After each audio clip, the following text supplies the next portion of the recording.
Yo les amis, aujourd'hui une petite vidéo spéciale. Donc je me présente, je suis Biki187, très très grand fan de Stephen King, mais aussi pas que de Stephen King, de monsieur Richard Brashman. Bon, ceux qui connaissent un petit peu Stephen King, vous devez bien vous douter que Richard Brashman en fait c'est tout simplement la même personne, c'est tout simplement son pseudonyme qu'il a utilisé quelquefois, par exemple pour écrire ce magnifique livre, La peau sur les os. Donc sans plus tarder, je t'explique pourquoi je suis devenu fan de Stephen King.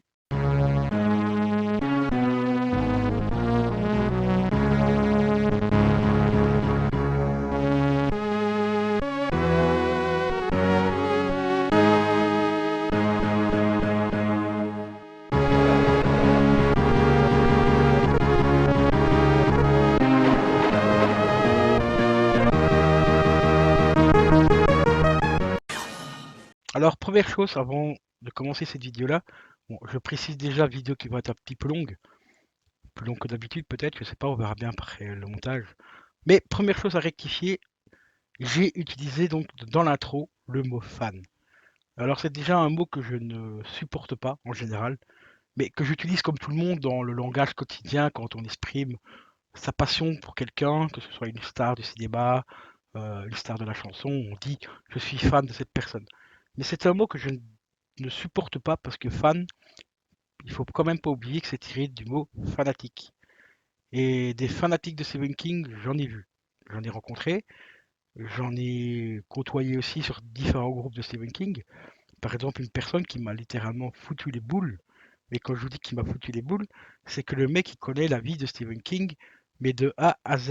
C'est-à-dire, il connaît tout ce qu'il a fait en film, tout ce qu'il a fait en livre, tout ce qu'il a fait en nouvelles. Enfin, quand je dis en livre, je parle des romans. Et d'ailleurs, roman, ça aussi, on reviendra sur une petite erreur, car celui-ci, c'est pas tout à fait un roman, mais plutôt une nouvelle.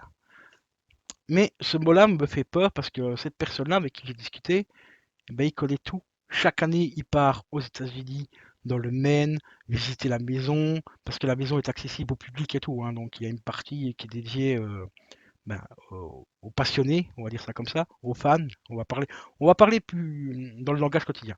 Il y a une partie de la maison de Stephen King en fait, qui est destinée aux fans. Donc c'est un petit peu une sorte de musée où il y a quelques, où on voit sa pièce, là où il a commencé à écrire et tout ça. Et chaque année, cette personne-là part aux États-Unis avec sa famille, donc sa femme, ses gosses et tout, en pèlerinage. C'est littéralement ça, c'est littéralement un pèlerinage, visiter la maison et tout. Mais cette personne-là, c'est aussi à quelle heure il se lève, à quelle heure il mange, à quelle heure, limite à quelle heure il va chier, quoi. Et ce genre de personnes-là, mais ça me fait très peur parce que c'est ce genre de personnes-là qui veulent, comment dire, s'approprier la personne pour eux seuls, en fait. Un petit peu comme il y a eu avec certaines stars qui ont été assassinées par leurs fans, justement. Donc voilà. Donc, ce mot-là, c'est un petit peu un mot que j'aime pas trop utiliser, mais bon, dans le langage quotidien, on utilise certains mots qu'on n'aime pas forcément, mais c'est parce que c'est un mot qui est devenu courant et qui a perdu peut-être un petit peu l'essence même de sa traduction. Quand je dis fan, c'est tiré du mot fanatique. Donc allez vous renseigner sur Wikipédia qu'est-ce que c'est un fanatique. Vous verrez que vous serez peut-être pas fan d'une certaine personne dans le sens large comme on l'entend. Donc ici, c'est rentré donc dans les mœurs. Donc pour commencer, donc ma petite histoire, donc le pourquoi du comment je suis devenu fan de Stephen King, bah c'est très simple, hein. C'est très très très simple. En fait, il y a quelques années, donc j'avais 12 ans à cette époque-là, je venais quitter mon école primaire, donc je rentrais en grande école, quoi. Et j'avais un gros souci à cet âge-là, c'est que je ne savais pas lire. Mais quand je dis pas lire une ligne, c'était vraiment la galère pour ma vie quotidienne, hein, avec ma mère par exemple, pour faire des jeux de société, que par exemple le Monopoly et tout, elle devait me lire les cartes, vous voyez, les cartes chance et ainsi de suite, elle devait tout me lire, les cartes chance et ainsi de suite et tout. C'était vraiment super, super casse-couille. Jusqu'au jour où j'ai tout simplement vu à la télé un film de Stephen King. Bon, à la base, je ne savais pas qui c'était du tout Stephen King, hein, vu que je ne savais pas lire, donc je ne m'intéressais pas aux livres, aux romans, aux BD, tout ça. Mais je suis tombé sur ce que vous connaissez en tant que tel, pour ceux qui connaissent vraiment, donc qui sont nés dans les années 80, Les Contes de la Nuit Noire. Je suis littéralement mais tombé fan de cette mini-série, parce qu'à la base c'était une petite mini-série qui était sortie en France, mais c'est plus connu pour donc ceux qui connaissent bien Stephen King, c'est plus connu par rapport à la nouvelle, donc Un chat d'enfer. Voilà. En fait, c'est une série de petites histoires, un petit peu comme les contes de la crypte, hein, pour ceux qui ont connu aussi. Et ben en fait, à la télé, je suis tombé donc sur les contes de la nuit noire et j'ai littéralement mais surkiffé le côté un petit peu épouvante, film d'horreur et tout, mais tout en restant euh, comment dire, pas horrifique. Voilà, ça faisait un peu peur pour l'époque, hein, ça dépend à quel âge vous avez vu ça, hein. Donc c'est sorti en 90 en France. Donc moi à cette époque-là, je devais avoir 11 ans, je crois, à peu près 11-12 ans. Et j'en ai parlé à mon prof de l'époque. Et il m'a dit, oui, ben ça, si t'aimes bien ça, ben, je te conseille donc de lire les livres de Stephen King. Parce que c'est tiré de ça, de ces bouquins-là, donc des nouvelles de Stephen King et des livres de Stephen King. Alors qu'il savait très bien que je ne savais pas lire, hein. Il me l'avait dit justement pour que je m'intéresse peut-être, me donner la motivation de lire. Et quelques années plus tard, je suis tombé sur le film La peau sur les os. Et là, je suis littéralement, mais comment dire, je suis littéralement resté scotché devant ce film. Parce que déjà à l'époque, j'avais une petite passion, enfin, pas une passion, mais comment dire, comment vous expliquer ça? J'étais très attiré par tout ce qui était un petit peu sorcellerie, fantôme, tu vois, bah, la vie après la mort, l'au-delà et tout. Et ce film parle un petit peu de ça, enfin, un petit peu. Parle aussi des sortilèges, des malédictions, oui, des sortilèges qu'on peut jeter à quelqu'un, des mauvais sorts, voilà, si vous voulez. Et donc, quelques années plus tard, à peu près 5-6 ans plus tard, je suis tombé sur ce livre, enfin sur ce film-là, La peau sur les os. Bon, à la base, c'est pas La peau sur les os il s'appelle The Thing, The Thinner pour être précis, désolé. Vous savez, hein, mon accent anglais, hein, j'ai un accent anglais d'une vache espagnole en fin de vie, hein. Donc c'est Thinner, donc ça s'écrit Thinner. Donc The Thinner, donc La peau sur les os en français, sorti en 96 aux États-Unis et sorti dans les années 2000 en France. Et moi, la première fois que je l'ai vu chez un pote en VO. J'ai littéralement, mais je suis resté scotché devant le film parce que mon pote m'expliquait un petit peu, parce que vu que le film était pas sous-titré à l'époque, il m'a expliqué un petit peu là, ce qui se passait à l'écran, parce que je sais pas pourquoi, mais ce film m'a littéralement scotché. Ça m'est arrivé 2 fois dans ma vie qu'un film me scotche littéralement comme ça. Donc le premier film, c'était un film entièrement en anglais, The Thinner, La peau sur les os. Et le deuxième film que j'ai vu en VO, sous-titré français, c'était tout simplement Memento. Ce film aussi, on en reviendra un jour sur Memento. Et donc, The Thinner, donc sorti en exactement, je vais vous donner la date exacte. Il est sorti le 25 octobre 1996 aux États-Unis et est sorti pardon, en 2000 en France. Je lui suis littéralement resté scotché et ben, comme d'habitude, moi et mon prof, donc c'était mon prof d'horticulture à la base parce que je faisais des études, tout ce qui était au niveau horticulture à l'époque. J'en ai parlé d'office, mais vraiment d'office, à mon prof. Et lui, pareil aussi, bon, elle avait une petite passion pour Stephen King aussi, chose que je ne savais pas à l'époque. Et il m'a dit en fait qu'il avait déjà vu le film aussi, qu'il avait bien accroché et tout, et que justement par rapport au fait que j'aimais bien un petit peu me renseigner bah, sur tout ce qui était donc sorcellerie, vie après la mort, les fantômes, tout ce qui était comment dire, enfin, jeter des malédictions et tout ça, il m'a dit ce film-là pourrait t'intéresser.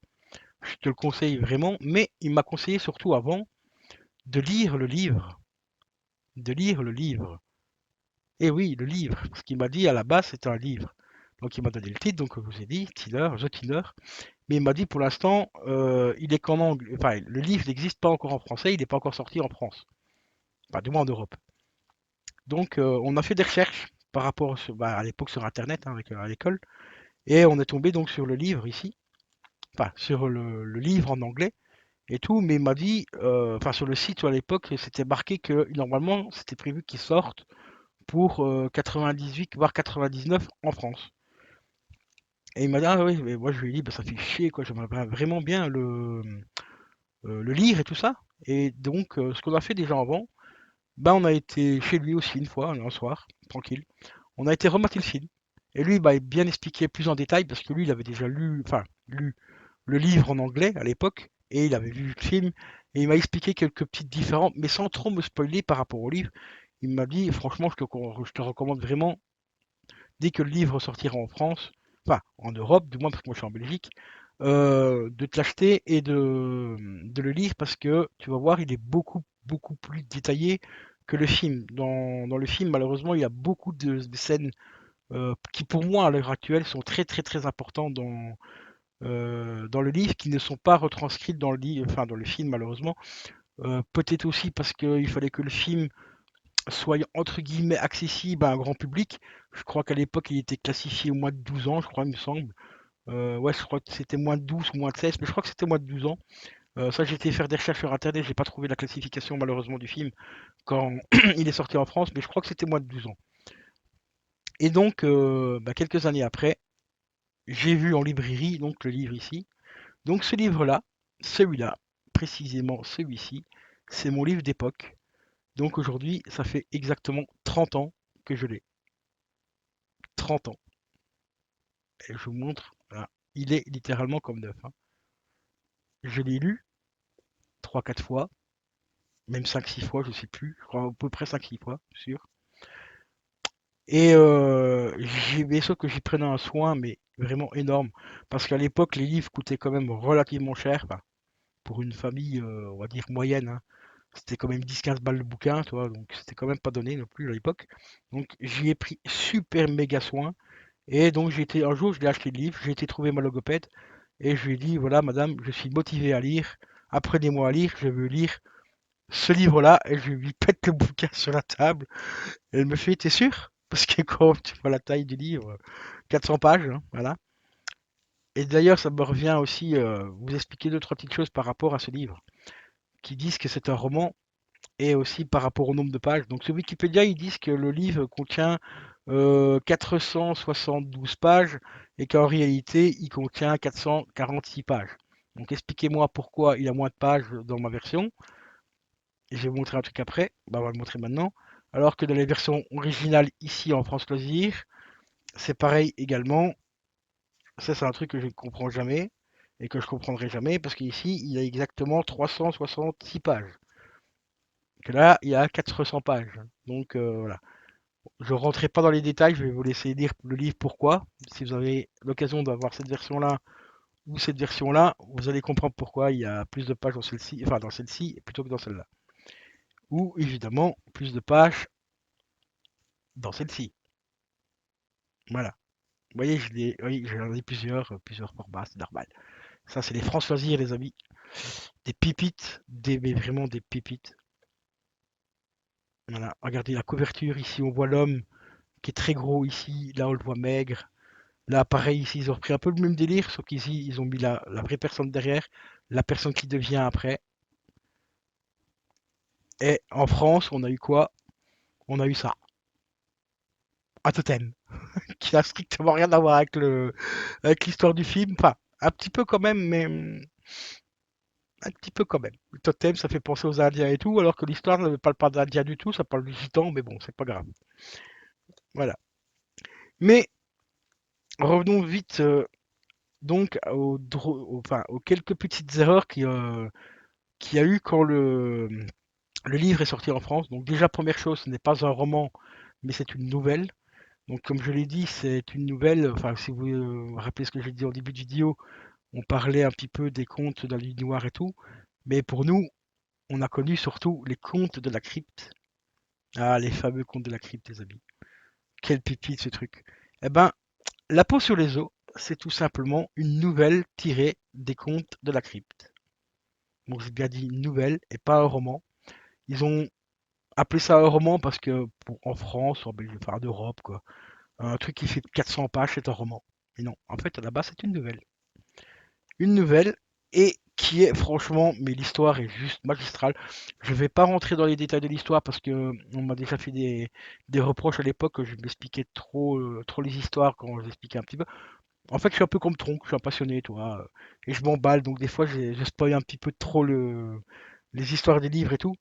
La seule chose que je peux vous recommander, c'est d'aller voir le film ou idéalement lire le livre en premier et regarder le film après. Je peux vous faire vite fait une petite synopsis. C'est tout simplement un homme, donc un avocat, qui rentre chez lui, il est au téléphone dans sa voiture et il va écraser une femme. Voilà, mais pas n'importe quelle femme. Eh oui, pas n'importe quelle femme. La femme d'un mec qui a quelque chose, une particularité. Et à partir de là, bah, sa vie devient littéralement un enfer. Sa vie devient vraiment, comme le nom l'indique du livre, la peau sur les os. Hein. Pour ceux qui connaissent la référence, avoir la peau sur les os, hein, bon. Eh ben, franchement, lisez ce bouquin, c'est une pure tuerie, mais une pure tuerie. Et donc, j'ai donc commencé à lire donc ce livre-là, où je devais avoir aux alentours de 16-17 ans, quand j'ai commencé donc vraiment à m'intéresser à la lecture. Donc en grosso modo, c'est à 16-17 ans que j'ai réellement appris à lire. Bon, entre-temps, je commençais déjà à lire un petit peu, mais j'étais pas très motivé. Tu vois, hein, j'étais un jeune ado, vraiment plus merdeux qu'autre chose. Donc les cours de ma logopède, je m'en branlais complètement jusqu'au jour où je suis tombé sur cette pépite, hein. Donc par rapport au film, quoi.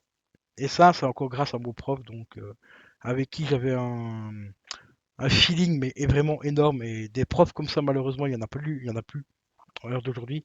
Il y en a plus énormément.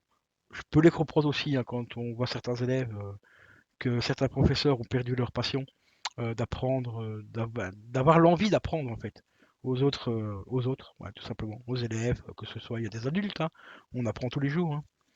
Donc voilà comment je suis devenu donc littéralement passionné, fan de Stephen King.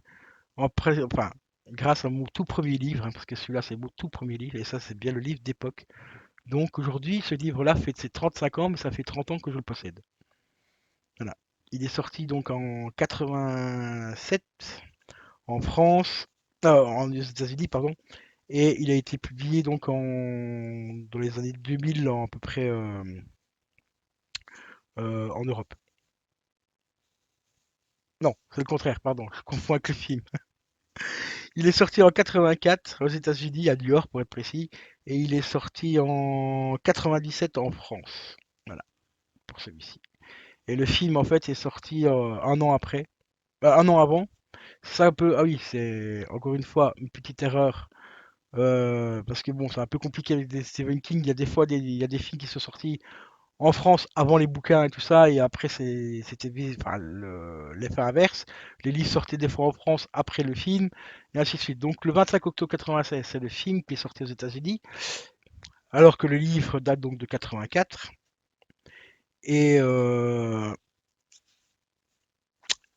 qu'est-ce que je voulais dire? Ouais, je sais plus. Donc sorti en 84 le livre aux États-Unis, le film est sorti en 96 aux États-Unis, et en France, le film est sorti donc en 87, alors que le film est sorti en 2000. Voilà, en France.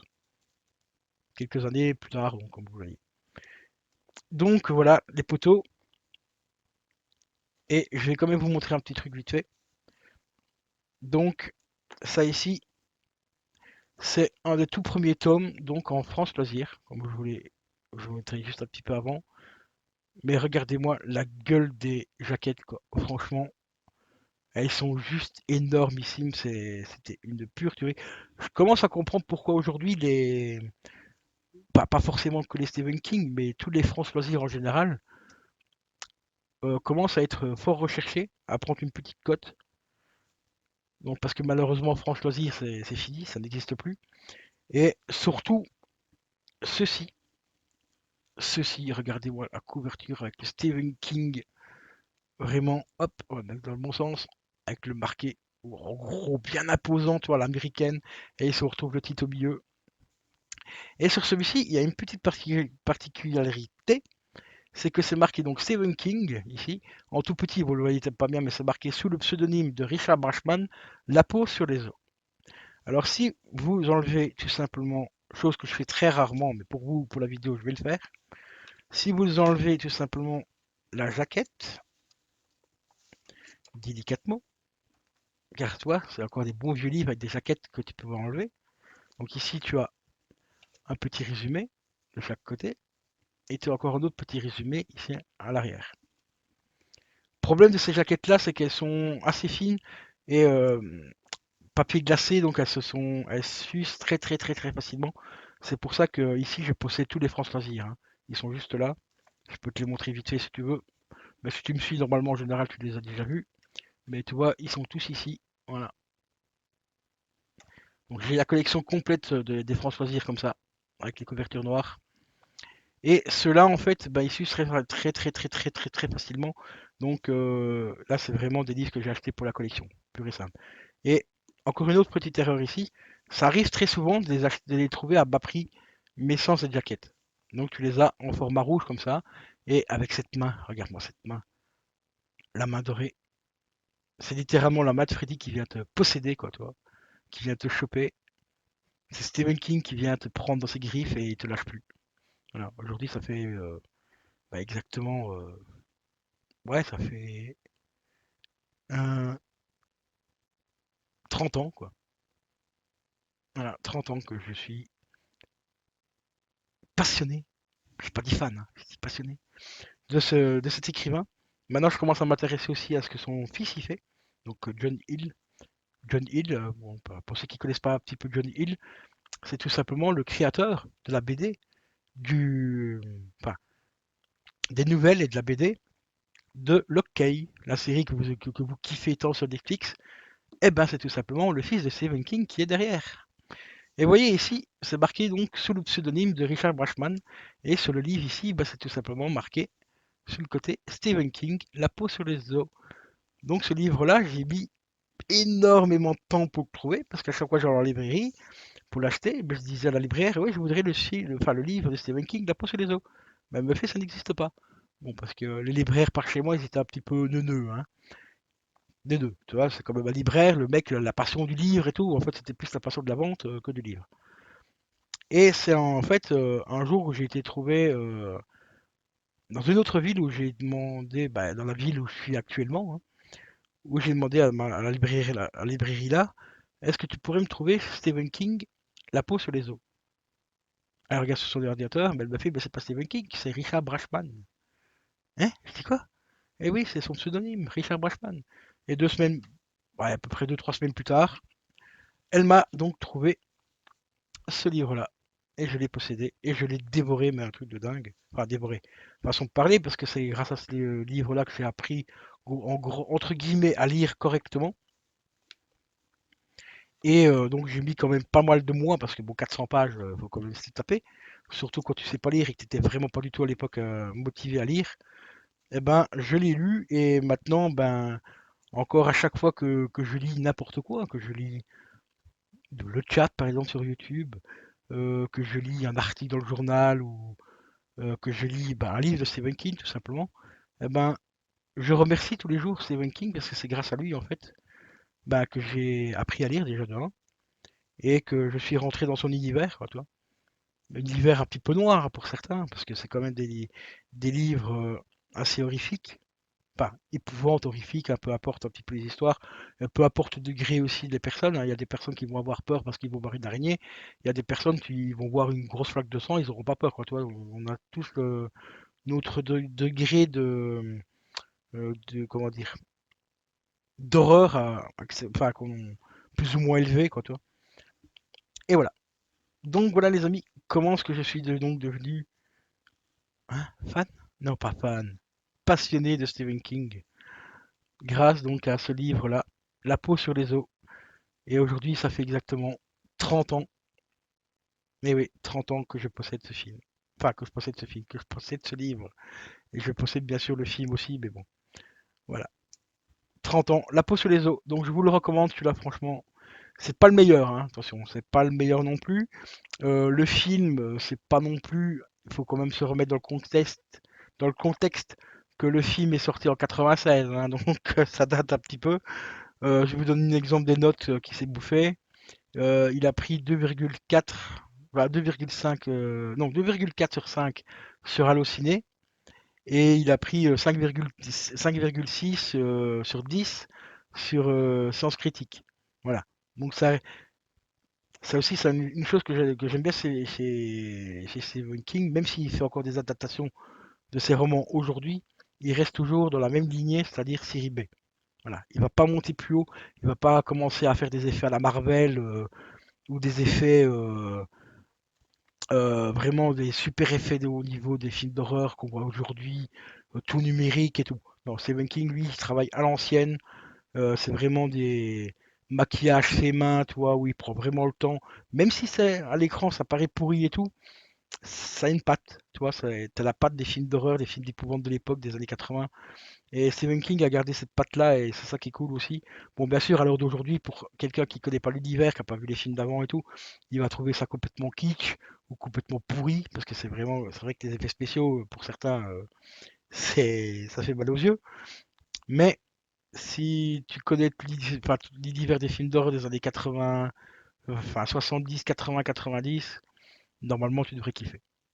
Donc voilà les amis, je suis désolé, hein, vidéo un petit peu longue, mais aujourd'hui j'avais envie de vous expliquer un petit peu comment je suis devenu fan de Stephen King. Donc voilà, je vous dis à la prochaine, portez-vous bien. Si la vidéo t'a plu, bah tu sais, tu connais la chanson, hein, un petit like, un petit commentaire, ça fait toujours plaisir. Et je vous invite forcément à vous abonner à ma chaîne Twitch. D'ailleurs, il y a une vidéo dédiée qui est sortie, donc le lien est dans la description de ma chaîne Twitch. C'est Killer, donc Killeur 187 666, tout attaché sur Twitch. Donc n'hésite pas à lâcher un petit follow, ça me ferait énormément plaisir. Et je vous dis à la prochaine. Ciao ciao.